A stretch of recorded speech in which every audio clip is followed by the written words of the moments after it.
Nimwakire amahoro y'Umusumba byose ntore za Data, nimwakire ububengerane bwa Data kugira ngo bubabengeraneho, bityo mushimishwe nuko mufite ijuru iruhande rwanyu, kandi mukaba mwarasobanuriwe byose kugira ngo mumenye uko mugomba kurikorera ndetse n'uko mugomba kuzaritaha. Ijuru ribatuyemo, niyo mpamvu mwahawe byose kandi mugahabwa imbaraga zo gukora kugira ngo mukorere ijuru kandi mukorere Imana no mu buzima bwanyu bwose. Twakunzwe urukundo rukomeye kandi turukundwa na Kristo Nyagasani watwitangiye.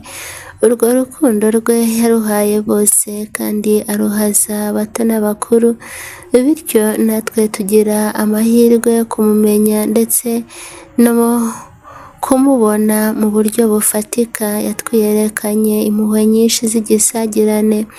Urukundo rwe ntiyarurondereye akarakarwo, ahubwo yarusendereje bose kandi arugaragariza benshi mu buryo bwuzuye, kandi aruvomerera abato n'abakuru kugira ngo barwogemo kandi barwihagamburiremo.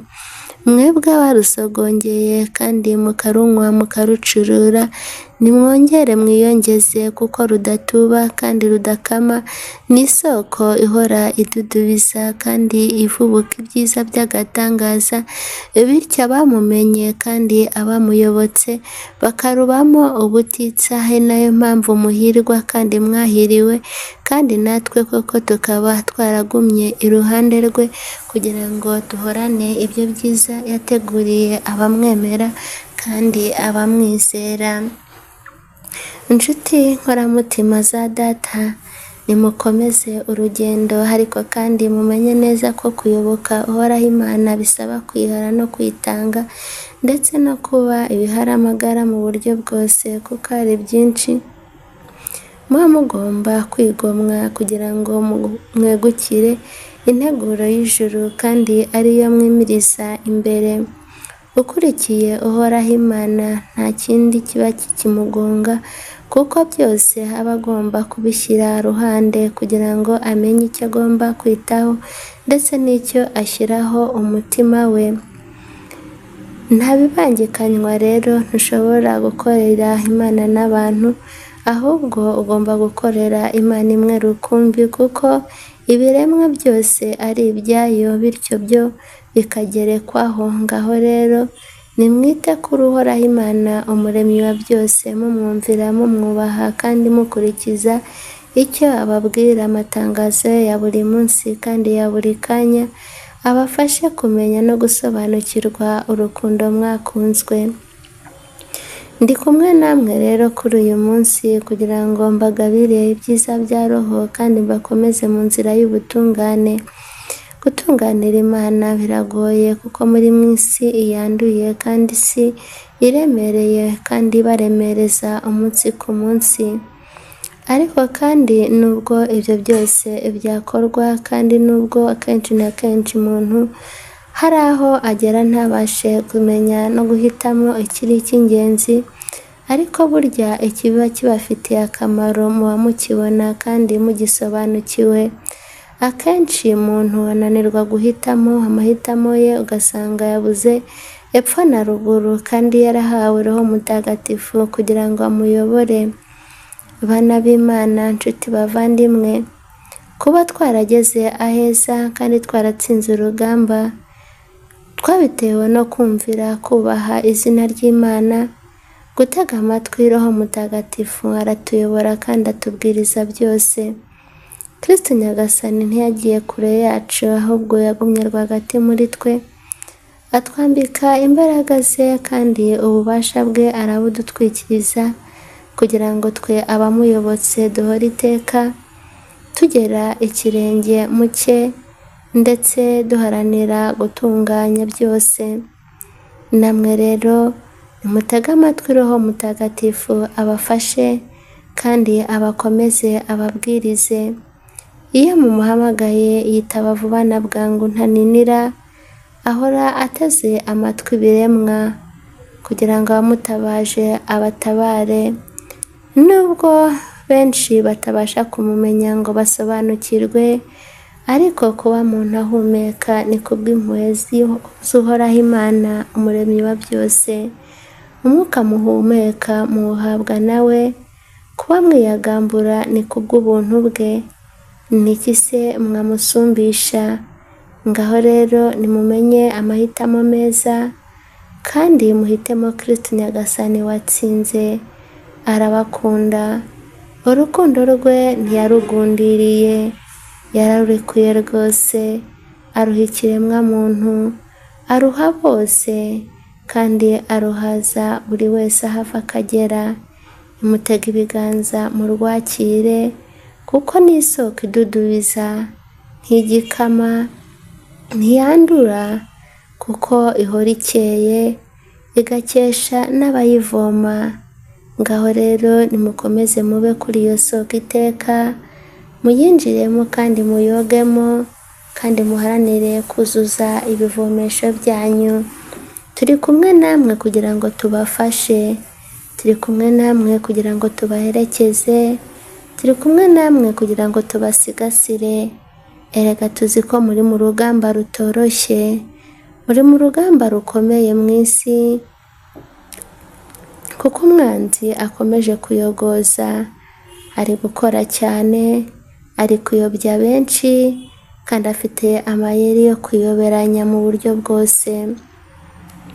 Nimumutahure kuko mwahawe ubwenge, mwahawe imbaraga, ingabire n'ingabirano zirabuzuye kandi zirabasendereye, ariko kenshi ntimuzakira ngo zibafashe kurwana urugamba. Akenshi benshi mushimishwa no kwiyobora, mugashimishwa no kwitwara uko mwishakiye, akenshi mukumva mugomba kwigenga. Nyamara iyo wigenze uraruha, ariko iyo ufite uko ugenga no kuyobora, uba uzi neza ko aho uhagaze uri mu mwanya wawe, kandi uri aho ugomba kuba uri. Mube maso rero kuri buri kimwe cyose, mwirinde gutega amatwi umwanzi, ahubwo muyategere Uhoraho.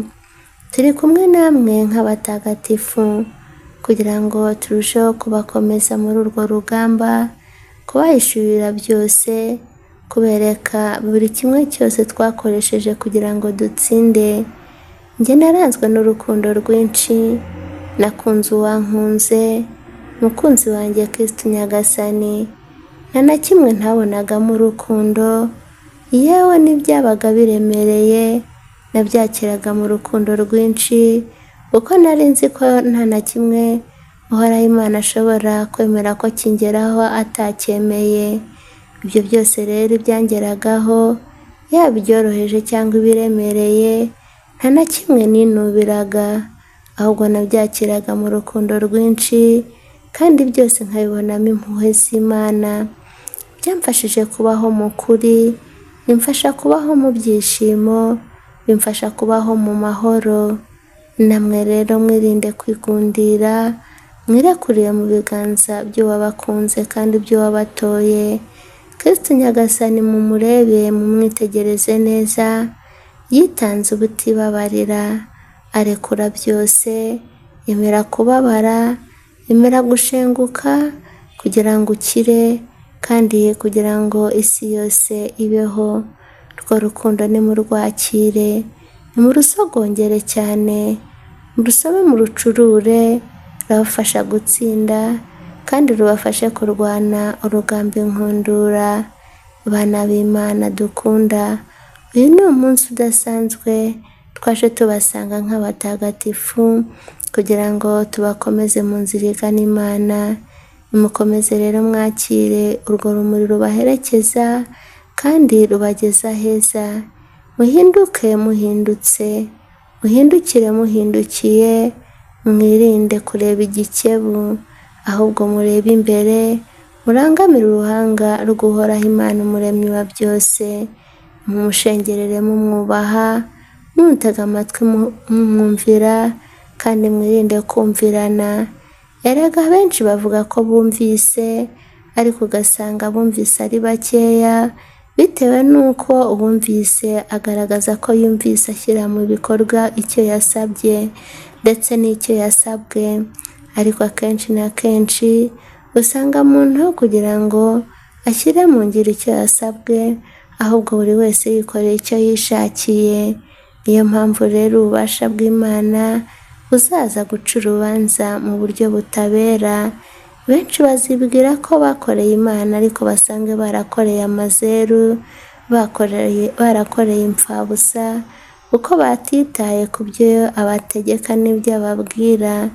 Yabatoje urukundo, ariko usanga urukundo rwarakendeye muri benshi. Usanga buri wese afite uko akunda umuntu bitewe n'icyo amushakaho inyungu runaka. Urwo ntabwo ari urukundo mwigishijwe, ntabwo ari urukundo mwatojwe. Urukundo nyarukundo ni urukundo rubabarira, ni urukundo rurekura byose, ni urukundo rutagira inzika, ni urukundo rutazikura, ni urukundo rubaho mu byishimo, rugakunda rutarobanuye, rugakunda abakuru n'abato, abakire n'abakene, ingeri zose. Urwo ni rwo rukundo Kristo Nyagasani yabakunze, ni narwo yabahaye kugira ngo murukundane rwagati yanyu. Mwebwe rero abibwira ko murufite, ariko ukunda mugenzi wawe ufite icyo umucaho, kenshi na kenshi mukabikora mu mayeri. Ibyo ngibyo muribeshya. Niyo mpamvu haje kandi hururutse imbaraga zikomeye z'urukundo, zihindura byose, zizagenga isi kandi zikayobora ikiremwa muntu aho kiva kikagera. Mwakire kubaho mu ngoma y'urukundo, amahoro n'ibyishimo ije guhindura byose bishya. Bifurije umunsi mwiza ntore z'Imana dukunda. Nimukomere kandi mwakire imbaraga nshya. Ndi kumwe namwe, ndi mutagatifu Teresa w'umwana Yesu. Amahoro, amahoro.